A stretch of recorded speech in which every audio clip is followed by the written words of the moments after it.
Hanging out with Jeremy from the band Willet, and you know, we like to highlight men and musicians who are more than just musicians, and of course you have a whole lot going on with your ministries outside music. For the AlternaFISH audience, we have a lot of people who are probably just meeting you for the first time, so I just want to give you a chance first to maybe define what the Willet message is.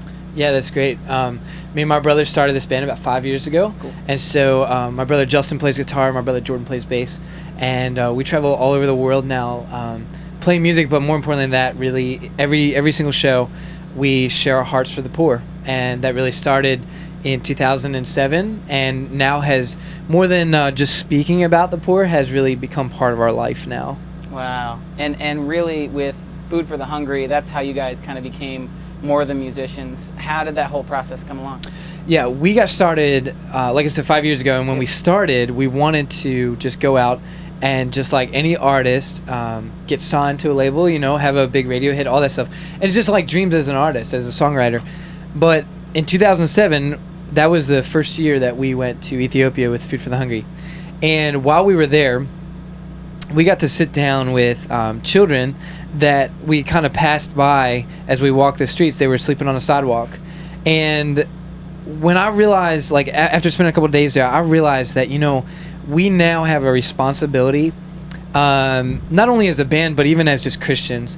We have a responsibility, if we've had the opportunity to see this in Ethiopia, in one of the poorest countries in the world, then we have a responsibility to tell people about it, you know? And so we got back to the States, and we honestly, within a month, really surrendered our dreams as musicians and dreams of success as an artist, and replaced that with dreams to see thousands of children living in poverty basically be rescued.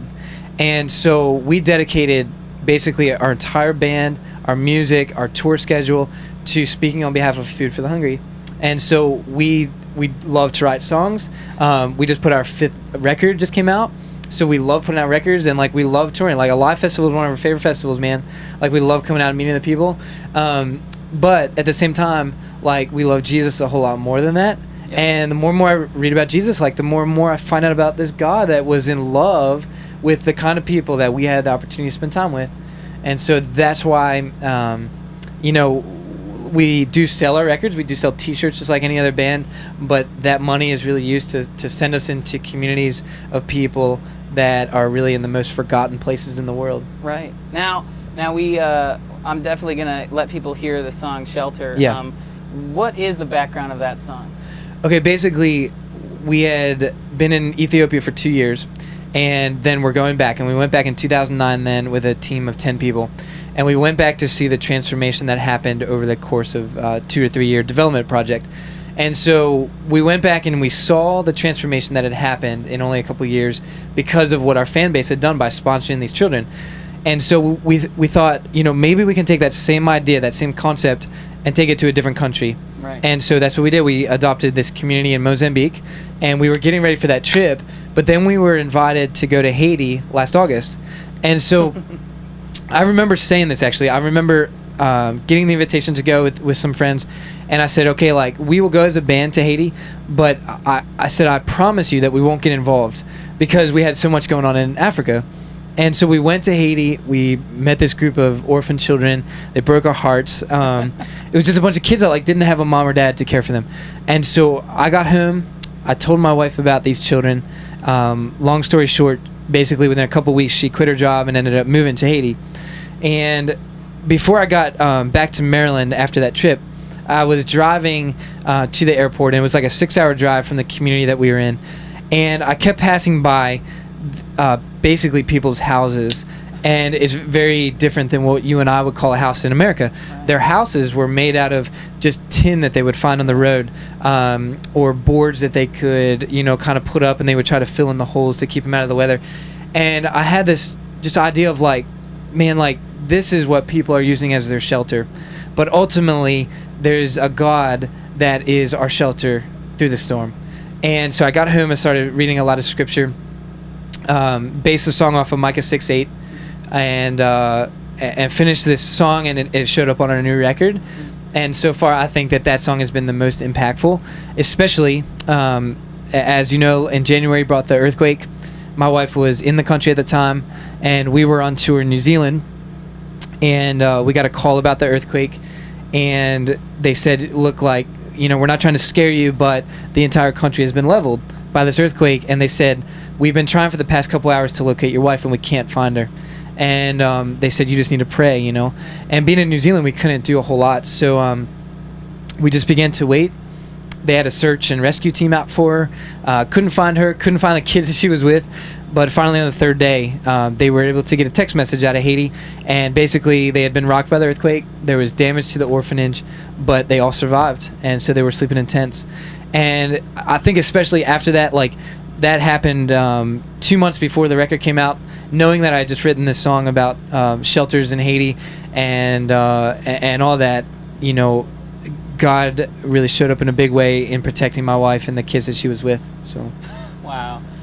I think the thing I'm getting from this is if you know a person in a third world country that needs help, just find Jeremy and he'll be sold on it. I don't want to take on too many projects, you know? Right. But yeah, no, you're right. Like, we just, we really encourage people, you know, to do something about the poor, but we're really trying to live by example at the same time. And that's why, like, when I get off tour, man, like, I'm not driving like a fancy car or going and live in this huge house. Like, I get off tour and I literally fly over to Haiti the next day and sleep in a tent, right. You know. And so I love it, though, in the sense that it allows me to get to know the poor more. Right. Well, and the thing I also get from you is that the music is a springboard for your message. And you know, you said you were just playing on the beach stage, and what has your experience been like here at Alive? I know you get to go on the main stage and kind of tell your story, but also empower some people over on the beach stage. What's it been like here? Yeah, I spent the first 2 days speaking from Maine and had an incredible response from families and stuff that were here to see the show. Today was really special because we played beach stage. We had an incredible turnout. And the beach stage, as you know, is just made up of a lot of teenagers and kids that want to come out and see a good rock show, you know. And so we didn't have as much of the family element that we have at main stage here. And we spoke on behalf of these kids like we do all the time. And we handed out more packets of children from Mozambique at the beach stage performance today than we have from main stage all week so far. And that, to me, it's honestly nothing that we're doing as a band. Like, we're just trying to be a voice for them. So I hope this comes across right, in that I'm really humbled by that response. You know, the people speaking on main stage and stuff are doing an incredible job, and I pray that people continue to respond from main stage. But the kids and our generation from beach stage just seem to get it. Like they said, like, you know, Jeremy, you're telling us this problem. What can we do to help? And you give them a way to help, and they respond. And so we work with Food for the Hungry because they're so transparent. So I don't have a problem speaking on behalf of an organization that's willing to open up their books to me and say, look, like, this is where the money's going, and this is why we need people to support it. And so I am so thankful for our generation of young people, right, that might not have a lot, you know. Like, I don't consider myself rich. You probably don't yourself too. But if we have enough, then we can give away.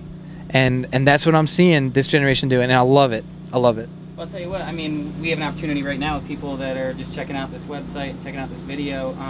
You know, why don't you take a second to talk to a person who might feel empowered right now and let them know what you think they can do to make a change?